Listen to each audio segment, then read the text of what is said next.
Somalia's fearsome pirates have plundered countless ships. The global perspective casts them as villains, but to the Somali people, they were seen as heroes, their version of Robin Hood. In this scenario, the hardest part is reaching the ship, securing the rope, and climbing aboard. This isn't always a successful attempt. The gangsters hailing from local Somalian clans were supplied with weapons in return for allowing waste to be dumped there. This deal became known as guns for waste. While some nations exploit race or religion to divide their people, Somali dictators use clan affiliations for the same purpose. With an extreme shortage of food and jobs plaguing the country, young boys turn to piracy as the only means to support their families and themselves. Hello, friends. On the 8th of April, 2009, a ship bearing the American flag was traveling through the Indian Ocean. Named the Maersk Alabama, it was on a journey from Oman to Kenya, transporting humanitarian aid cargo. Roughly 440 kilometers off Somalia's coastline, suddenly lights began appearing on the ship's radar. The crew scanned the area and spotted a small vessel heading straight for them. Their first thought was, not again. You see, within the last 24 hours, they had already encountered similar boats twice, but had managed to escape. This time, however, as the small boat approached, they received a message over the ship's radio. Normally, ships in such situations attempt to flee by increasing speed. But the problem lies in the fact that this only works if the pirates are at a distance. A ship of that size can't move faster than 18 to 20 knots. Meanwhile, Somali pirates and speedboats can cruise at speeds over 25 knots. With the pirate boat nearing rapidly, the ship's captain, Richard Phillips, sounded the alarm. Everyone made a dash to the safe room. They didn't have many defense options. There were a few water hoses that could be used to spray the pirates and try to stop them from boarding. But they weren't very effective. Soon, they heard the sound of a ladder latching onto the ship's side. The first pirate climbed aboard, wielding an AK-47 rifle, firing as he made his way to Captain Phillips. 14 of the ship's 19 crew members had reached the safe room. 2 were in hiding, and Captain Phillips, along with 2 colleagues, stayed on the bridge. The bridge refers to the command center of a ship, typically located at the top front. Once the pirates boarded, the ship's helmsman began swaying the vessel side to side. This movement caused the pirates' boat to sink. Ultimately, 4 pirates managed to board. Their leader was an 18-year-old named Abduwali Abdikadir Musi. These 4 surrounded Captain Phillips and his 2 crewmates, pointing their guns at them. They claimed they didn't intend to kill anyone, just wanted money. They instructed Captain Phillips to stop the ship, and he complied, shutting off the engines. The pirates inquired about the rest of the crew and told the captain to bring them forward. One crew member, Zahid Reza, explained that until the rest were sure of their safety, they wouldn't come out. Still, Musi insisted on seeing them. Reza agreed to take him to see them, but only if Musi left his gun behind. Musi consented, and the 2 started heading down. As they passed the engine room, suddenly someone sprang out and attacked Musi. It was the chief engineer, Mike Perry, who had been hiding. He stabbed Musi in the hand and locked him up with the crew in the safe room. Now, the pirate leader was a captive. The remaining 3 pirates panicked. Unsure of what to do next, they still had Captain Phillips at gunpoint. After some tense exchanges, they agreed to leave the ship, but only if they were given all the money on board. In return, they would take Captain Phillips as a hostage, and once Musi was returned, they would free Phillips. To execute this exchange, a lifeboat was needed. Their boat had already sunk, so they required the ship's lifeboat, but deploying it meant operating an electric winch, which required restarting the engine, and for that, they needed the full crew. So, the crew exited the safe room, bringing Musi with them. According to the deal, Musi would be returned to the pirates, and in exchange, Phillips would be released. But the moment Musi was handed back, Phillips was already on the lifeboat showing the pirates how to operate it. Seizing this opportunity, the 4 pirates kidnapped Captain Phillips, lowered the lifeboat into the sea, and departed. This gripping story was beautifully captured in the 2013 film Captain Phillips. Such hijackings had been occurring for years, but never caught much attention in American news. This incident changed everything. For the first time, an American ship had been hijacked, and even though the crew had reclaimed the ship, The captain was taken hostage. It had all the elements for global headlines. News outlets across the world reported the incident extensively. But the bigger question was, who were these Somali pirates? Why did piracy become widespread in Somalia? And how did it eventually come to an end? Today's video will explore the complete story of Somalia. If you glance at a map, you'll notice that Somalia is the northeasternmost country in Africa. To its east lies the Indian Ocean, and to the north, the Gulf of Aden, separating it from the Middle East. Geopolitically, it holds a key position. Arab nations sit directly between South Asia and Africa. Roughly 20% of global shipping passes through this region. Historically, northern Somalia was colonized by Britain and the south by Italy. This colonial rule ended in 1960, when Somalia gained independence and both parts merged. July 1st, 1960 marks the official Independence Day of unified Somalia. But 9 years later, turmoil began. On October 15, 1969, Somali President Abdirashid Ali was assassinated by his own bodyguards. The army chief then led a military coup, declaring himself president. Thus, Somalia fell under dictatorship. As mentioned earlier, while some regimes divide people based on race or religion, Somali dictators use clans to drive wedges. African nations often have multiple tribal clans. Here's a map showing the Somali clan divisions.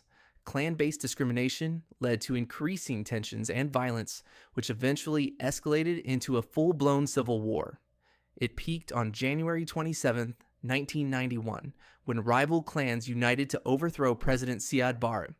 After this, the central government collapsed entirely. Various clans fought for dominance. During this time, northern Somalia declared independence as a separate state, Somaliland. Even now, both operate as independent entities, although most nations don't officially recognize Somaliland. By 1991, war, famine, and disease had taken over.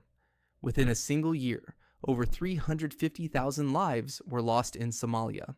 And this was when Somali piracy took root. The waters near Somalia are rich in marine biodiversity. Coral reefs and many species of fish thrive there. In fact, Somalia's coast has one of the highest fish concentrations in the region, especially tuna, sardines, shrimp, and rays. With the growing instability, foreign fishing vessels began invading to exploit the area. They started poaching tuna illegally. According to a 2006 UN report, after the government collapsed, Somalia's Coast Guard stopped functioning. The Coast Guard, responsible for protecting maritime boundaries, was no longer operational. Somalia's waters turned into open territory. Ships from all over the world began fishing illegally, endangering the local fishermen's livelihoods. The UN report stated that nearly $300 million worth of seafood was being stolen from Somali waters every year. These foreign trawlers used heavy-duty dragnets made of steel that scraped the seafloor, damaging coral reefs and marine life, putting long-term sustainability at risk. Local fishermen couldn't match this advanced technology. Worse still, when they protested, they were met with bullets and water cannons from foreign vessels. But this was only half the crisis. At the same time, foreign corporations began dumping toxic industrial waste off Somalia's shores. Since the 1980s, European companies had been disposing of hazardous materials like uranium, mercury, cadmium, and lead in northern Somalia. After 1991, when the government fell, the problem escalated dramatically. Initially, the waste was dumped on land, but soon it was being dumped straight into the ocean. Swiss and Italian firms were mainly responsible. Waste from German, French, and Italian hospitals and nuclear plants also ended up in Somali waters. Two notable offenders were the Swiss firm Acer and Partners and the Italian company Progresso Sri. These companies were officially registered as waste management services, but were actually engaged in waste trafficking. Proper waste disposal in Europe is 400 times more expensive than dumping it in Somalia. The UN reported that European firms paid just $2.50 per ton to dump waste into Somali waters, compared to $250 per ton for legal disposal within Europe. Not all locals were ignorant of this situation. Frequently, these companies entered into agreements with the region's warlords. Armed with weapons in exchange for their approval to dump waste, the Somali goons from various clans cooperated. This system came to be known as guns for waste. This was how arms began flowing into Somalia. These foreign firms gained twofold benefits. First, their ships would arrive, carrying toxic waste, which they'd unload into Somali waters. Then, on the return journey, the same ships transported illegally caught tuna. Even the Italian mafia was caught up in this. In 1994, an Italian TV journalist named Ilaria Alpi, along with her cameraman Miran Hravatin, was probing into this issue when they were killed. They had reportedly gathered strong evidence of this guns for waste racket, and it's widely believed their murder was linked to it. Francesco Fanti, a mafia member from Italy, admitted to investigators that he shipped toxic waste from Italy to Somalia.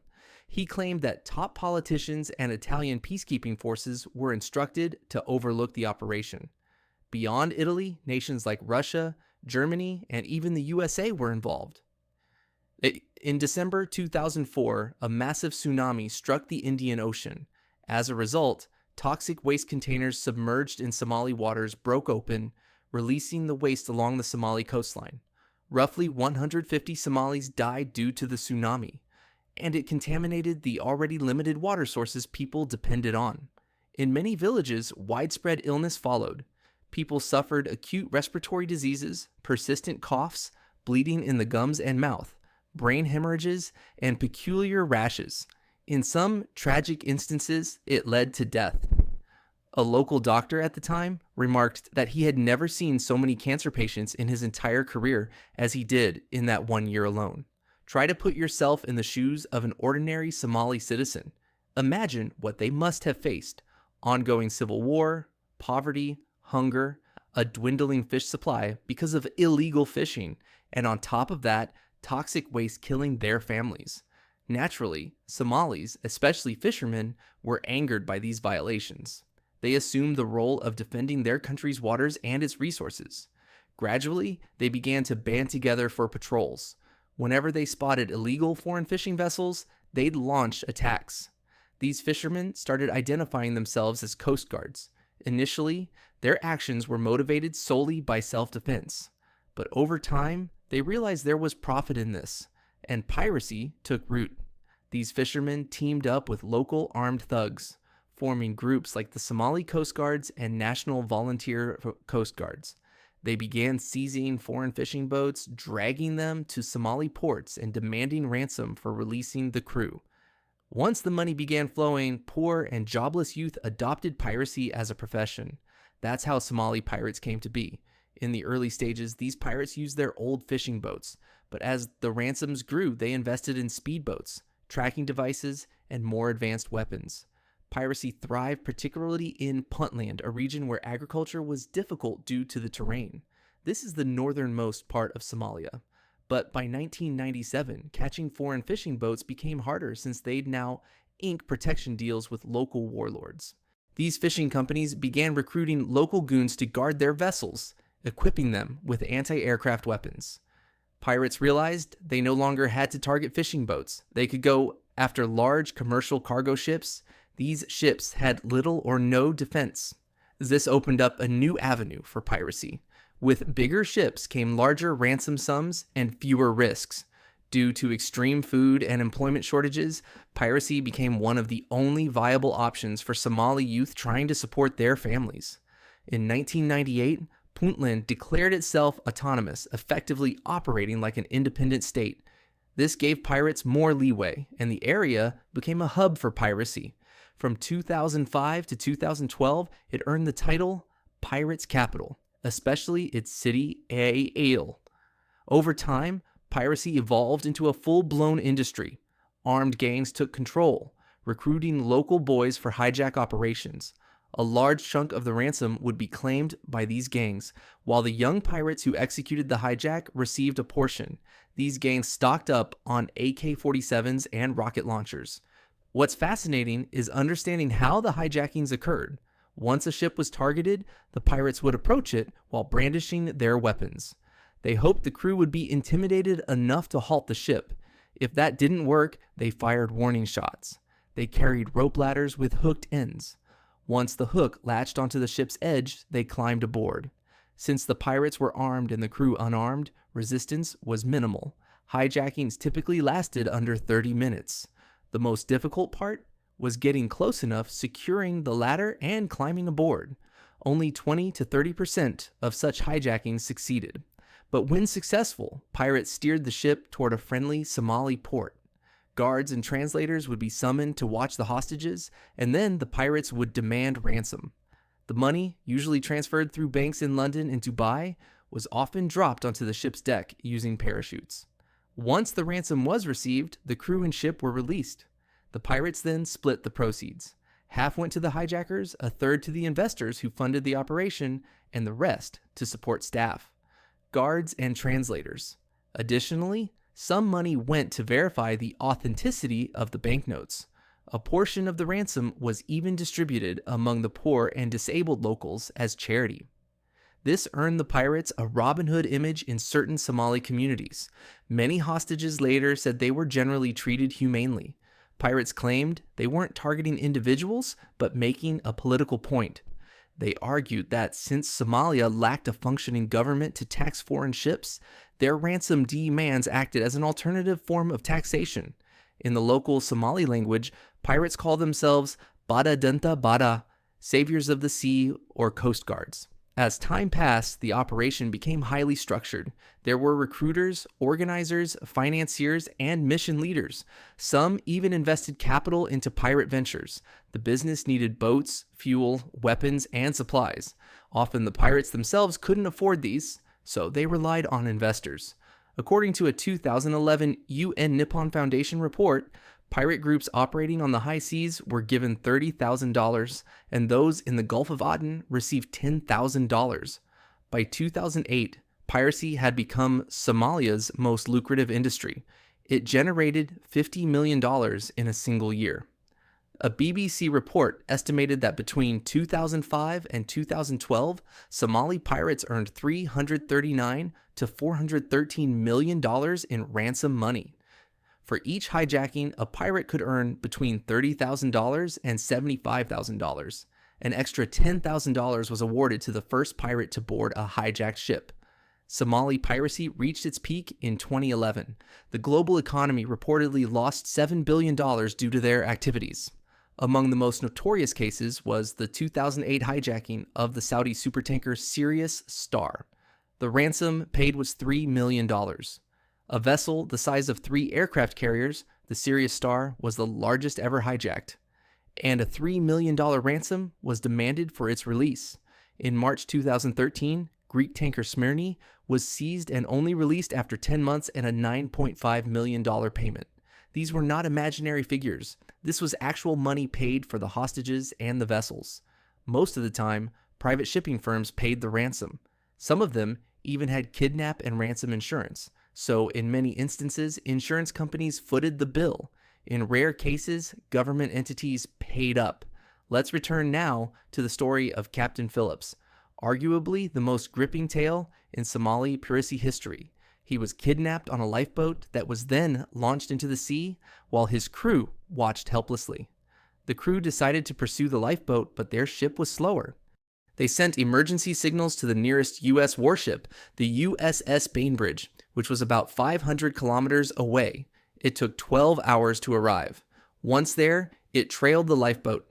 Soon, 2 more U.S. Navy ships, the USS Halliburton and the USS Boxer, also arrived. Meanwhile, the original ship, Maersk Alabama, was instructed to proceed to Kenya. The U.S. Navy began negotiations with the pirates, who demanded $2 million, threatening to kill Captain Phillips if unpaid. The pirates aboard the lifeboat had guns trained on Captain Phillips, who was bound inside. They wanted a $2 million ransom for him. The next night at 2 a.m., Captain Phillips attempted to escape by jumping into the sea. But the pirates heard the splash, fired shots, and recaptured him.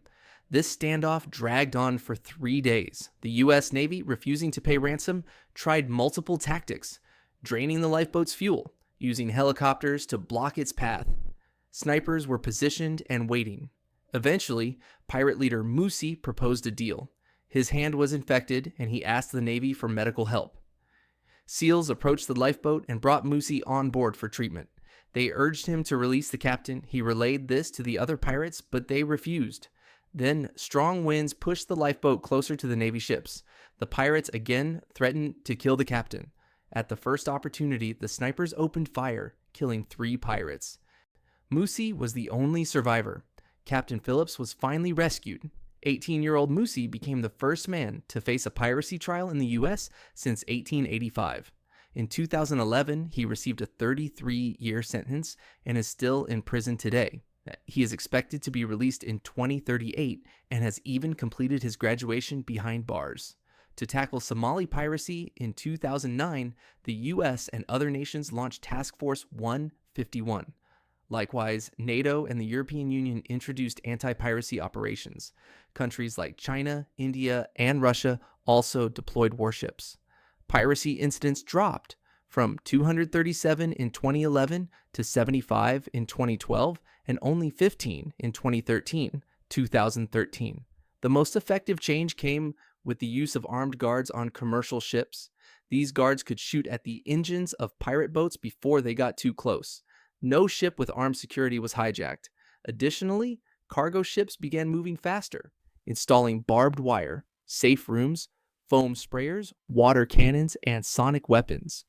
Over time, Somali clans began distancing themselves from piracy as some pirates became wealthy, indulging in drugs and luxury cars, which disrupted Somali cultural norms. From 2017 to 2023, piracy nearly vanished. 20 warships from 14 nations were patrolling the area, suppressing piracy. Then came the 2023 Hamas-Israel war. The U.S. Navy shifted its attention toward Yemen's Houthi rebels. Somali pirates saw a new opportunity. On 14 December 2023, after years of inactivity, they hijacked the cargo ship MV Rowan. In March 2024, the Indian Navy conducted a 40-hour rescue operation. 35 pirates surrendered and were taken to Mumbai on March 23rd for prosecution. But the crisis didn't stop. On March 12th, 2024, a Bangladeshi ship was hijacked and released a month later after a $5 million ransom. In November 2024, a Chinese fishing boat was seized. Interestingly, the onboard security guards joined the pirates and helped hijack the ship. They initially demanded $10 million, but settled for $2 million. Clearly, this issue is far more complex than it appears. Understanding Somalia's past helps explain local sentiment. A Somali news portal once surveyed the public and found that nearly 70% supported piracy as a form of national defense. A pirate told the Pulitzer Center that the real pirates are those who illegally fish and dump waste in Somali waters. While controlling pirates is easy for foreign powers, no one has attempted to clean up the nuclear and toxic waste dumped in Somalia. No compensation has been offered. International agencies maintain that piracy stems from poverty and unemployment. Regions plagued by illegal, unreported, and unregulated fishing tend to see more piracy. A similar pattern has emerged in Nigeria. The Gulf of Guinea is the new piracy hotspot. There, Nigerian pirates loot oil tankers. The Niger Delta, called the Oil Rivers, produces massive oil wealth that multinational corporations benefit from.